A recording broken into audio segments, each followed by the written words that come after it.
Hello everyone, my name's Lindsay. I'm the Travel and Tourism Course Coordinator here at the Isle of Wight College. My background is that I always worked in travel, so since I left college and studied travel and tourism myself, I then went straight into the travel industry working in Mallorca Airport. I then loved it. I loved it that much that I continued to travel mainly around Europe, working for large tour operators, so such as it was Air Tours back then, First Choice and TUI. I then was lucky enough to go and work in the Caribbean and North Africa, and also luckily enough as well to work in Lapland. I then secured a role in the UK head office where I looked after the childcare and the family concept and also recruited the staff team. So I've got a wealth of experience to be able to pass on to all of you guys who are hoping to get out into the travel industry. It is probably the best industry that you can go into. You get paid for traveling the world, for experiencing new cultures and for meeting new friends from all over the place. Obviously, at the moment, travel and tourism or tourism has been put on hold. However, it's probably the best time to be able to learn those skills that's required to go into the tourism industry, because it's going to come back bigger and better than it probably ever has before. There's so many people that are wanting to go on those holidays. So to be able to come to college and learn and to be able to develop the skills that's required to work in one of the fastest growing industries in the world is probably the most perfect time. Now, a lot of people ask, what are the opportunities in tourism? Why should I study tourism? So let me start by telling you it's got endless opportunities. It's a worldwide global industry. So to learn the skills here at the Isle of Wight College, you'll learn customer service skills. We'll look at different scenarios and situations that you'll deal with.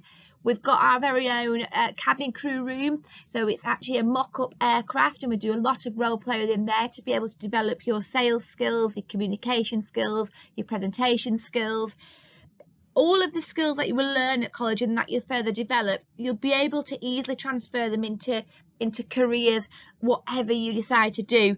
So there's so many different sectors within the tourism industry that you can go into. So it might be that you want to stay on the island, so you might want to be a travel agent, thinking that you might work from home or within one of the high street stores. It might be that you really like cruising. Now, for 2021, they're actually building a new cruise terminal in Southampton, so obviously it's only just across the water, so there's going to be more job opportunities that become available for us here. So it might be that you want to work on a cruise line, you might want to become an entertainer on board a cruise ship, you might want to work with children, you might want to work in the hotel section on the cruise ship.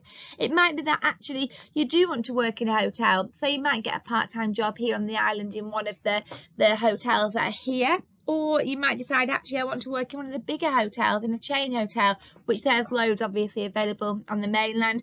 You might decide you want to become a holiday rep. So you've got tour operators such as TUI, Kuoni, Nielsen, who provide activity staff, children's club staff, entertainment, football coaches, swimming coaches. They provide your hotel reps.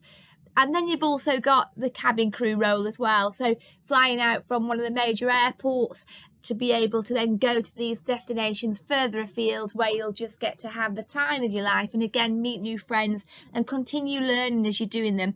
And they are not just the opportunities that you can go into. Like I said, the list is endless. You might work in museums, in visitor attractions, you might become a tour guide, you might work in a tourist information centre, but the skills that you will develop here at the college will be able to help you move into the industry that you want to and where you'll get to travel the world.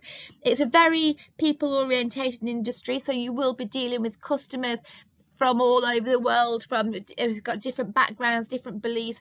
And then here at the college you'll be able to learn how to deal with those, what different scenarios, what different situations that you might come up with. It is the fastest growing industry in the world, and it is continuing to get bigger. It will naturally change over time, and that's a good thing, because when working in the tourism industry you learn to be able to adapt to the different situations that it brings. Now, what you need to be able to come on to the travel and tourism programme, we have two here at the Isle of Wight College. We have the level 2 NCFE Extended Certificate, which is the intermediate section of a qualification. Now, to come onto the level 2 to study the extended certificate, you do need to have a minimum of 4 GCSEs, which are at grade 3, so the equivalent to a grade D, or above, including maths and English. If you haven't got those and you're a progressing student from the college and you're a progressing student from another learning provider as well, and you hold a level 1 qualification at a merit grade, then you will also have the entry requirements to come onto our level 2 programme. You will, however, need to work towards your GCSE.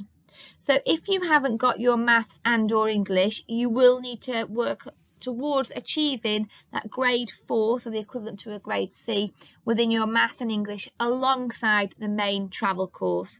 Now, the level 2 programme of study lasts for 12 months. It's one academic year, so you'll start the course in September and you'll roughly finish around the end of June and beginning of July. So throughout that academic year, you'll look at developing your skills, such as working with different customers, working within a team. We will do a variety of different assessment methods, so you'll be assessed through written work, through doing presentations, through teamwork, through role plays, and through practical assessments as well. So it's not all about just one area of assessment. We cater for all. What it will help you to progress to is a level 3 programme of study, which you can choose to either study again, level 3 travel and tourism. You can go on to an apprenticeship, or you can go into full-time employment. So it depends at the end of your course and what grade you've received, which progression step that you wish to take. Now, if you've got above those so if you have got your maths and English within your GCSE grade, you can go straight onto the level 3 NCFE Extended Diploma. So that does require a minimum of 5 GCSEs, which are at grade 4, so the equivalent of a C, or above, and these must include your maths and your English. Now, this level 3 NCFE Extended Diploma is a programme of study that lasts for 2 years. So it's a 2-year programme of study that you'll do with me, and over that 2 years we'll look at developing your skills in a wide range of topics. So we'll look at marketing, we'll look at customer service skills in a bit more depth and how you can exceed those customer needs. We'll look at how we can travel all over the world, and we'll look at different map work, we'll look at airport codes, we'll look at the employment opportunities that are available to all of you, and to be able to tailor your CV and your cover letters, how to apply for jobs. And it's all done here at the college. So if you are a progressing student from a level 2 course from the college, or again another training provider, and you've got a merit, then that also allows you to come on to the level 3 programme of study. If you do need to do your maths or English alongside it, that can be something that we discuss over the phone at an interview. Once you've done the 2 years with a level 3 NCFE Extended Diploma, it does allow you to progress to higher education. So you may decide that you want to go to university. Some students go on to study tourism management, cruise ship management, cabin crew management, cabin crew and airline management. And so these, a lot of the university courses tend to be around the south. So the main ones that are most popular ones of tourism tend to be Brighton, Bournemouth, Southampton, Solent. So quite close to home as well. You can also do, after level 3, an apprenticeship degree. So rather than going to university, but if you're still wanting a degree, you can do an apprenticeship degree at the bigger companies such as British Airways or TUI. Or you can go into full-time employment, and depending on your age, that could be in the UK or overseas. Most companies want you to be aged 18 or over to be able to work overseas. Now, obviously it's tourism, so we do go on some trips when restrictions allow us to. So we do have a course fee, and that covers both courses each year. So the course fee is usually around £140, and that'll be confirmed at a later date, and that covers all the trips that we go on throughout the academic year. Just to give you a bit of an example of the kind of trips that we go on, we go to an airport and we do an emergency cabin crew day. So hopefully it'll be the only opportunity where you get to shoot down the emergency chutes. You will also deal with a smoke alarm that's gone off on board a cabin and have to do an emergency evacuation. And then you'll deal with some sales skills. So we go to the airport to be able to do that. Usually we do get to go across to Southampton and go on a cruise ship for the day. And whilst we're on the cruise ship for the day, we get a tour around one of the Royal Caribbean cruises, and a spot of lunch as well before we return back to the island. We also have some days out on the island, so we might go to a beach for the day, we might go to Osborne House, we might go to Carisbrooke Castle, we might go to one of the transport providers, and also we go to a university as well to be able to give people a bit of an idea of what it's like at university. So the course fees do cover all of your travel arrangements and all of the trips. Alongside doing those enrichment activities, we also have a lot of guest speakers. So we have guest speakers come from visitor attractions, from airlines, and from tour operators and activity providers as well. Again, just to give you a bit of an idea of what it's like in the real world once you start employment, the different skills that employers look for, different interview tips. So it's all to help with your development to be able to move into your employment.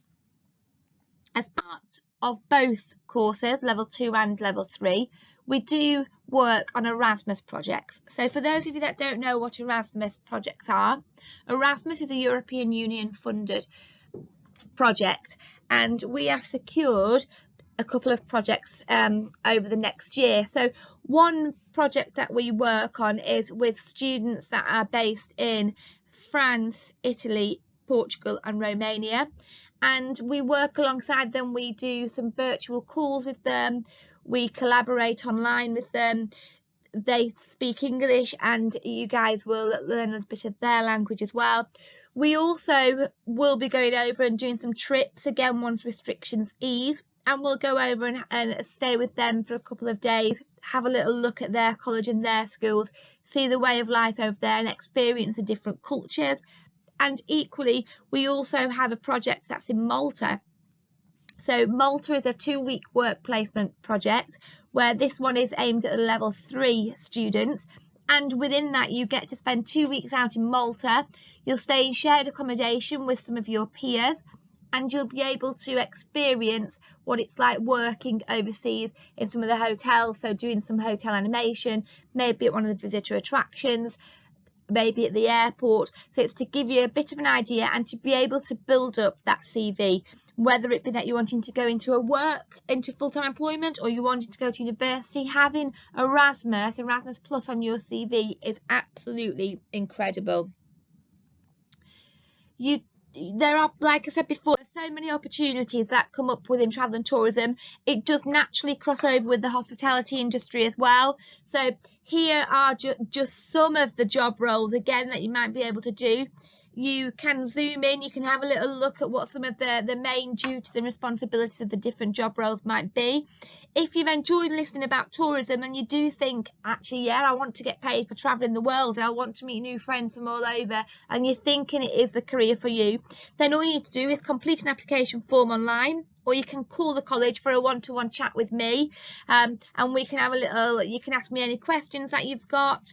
We can discuss the different programs of study that are available again, and we can discuss the different progression options, and then we can go from there. I hope you've enjoyed it, guys. Take care.